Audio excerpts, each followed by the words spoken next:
মূল্যবোধের জায়গাটা। মূল্যবোধটাই হচ্ছে যে আপনাকে বোবা পশু পাখির প্রতি সদয় হতে হবে, আর ওইটা ভুল কথা। যখন আপনি কুকুরকে, বিড়ালকে, বাঘকে, হরিণকে ভালোবাসবেন, এই ভালোবাসা তো নিঃস্বার্থ।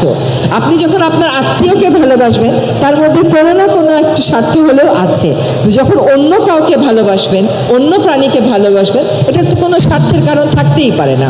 নিঃস্বার্থভাবে যে জাতি ভালোবাসতে পারে, অকুতভয় হয়ে যে জাতি প্রাণ দিতে পারে, সেই জাতি আসলে সফল হবে, সেই জাতি আসলে সার্থক হবে।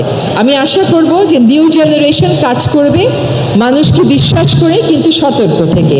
নিউ জেনারেশন কাজ করবে সততা নিয়ে, তারাও আর দূষণকারীর বিরুদ্ধে কথা বলবে না, তারা পরিবেশকে, প্রাণ প্রকৃতিকে তাদের চিন্তার কেন্দ্রবিন্দুতে রাখবে। নতুন জেনারেশন বদনামি রটাবে না, তারা মানুষের ভালো কাজগুলোকে সমাজের সামনে নিয়ে চলে আসবে।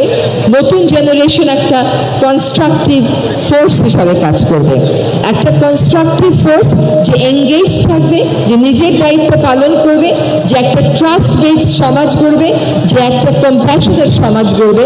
সেই জেনারেশনকে, একটা জেনারেশনকে আত্মত্যাগ করে ফেলতে হবে।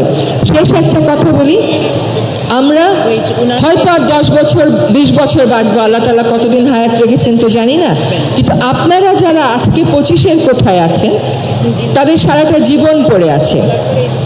আপনি যেভাবে বাংলাদেশের মানচিত্র এঁকেছেন, যদি জলবায়ু পরিবর্তন আমরা ঠেকাতে না পারি, যদি জীবাশ্ম জ্বালানি থেকে সরে আমরা রিনিউয়েবলে না আসতে পারি, যদি আমরা বন উজাড় বন্ধ করতে না পারি, যদি আমরা আধুনিক কৃষির ক্ষতিকারক দিকগুলো অ্যারেস্ট করতে না পারি, আর জলবায়ু পরিবর্তন হয়ে যায়, এই শতাব্দীর শেষে গড় তাপমাত্রা 1.5-এর উপর বেড়ে যায়, তাহলে কি হবে জানেন?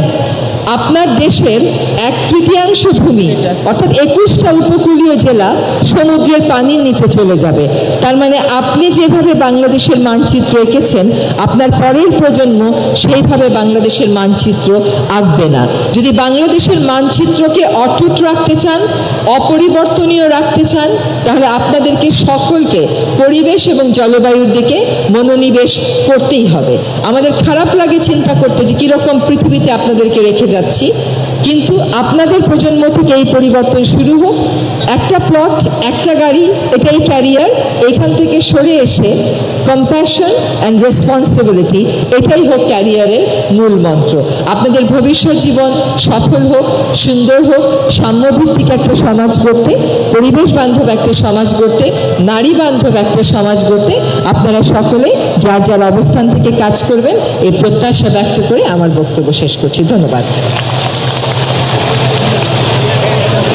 Thank you, madam, for your enlightening and powerful address.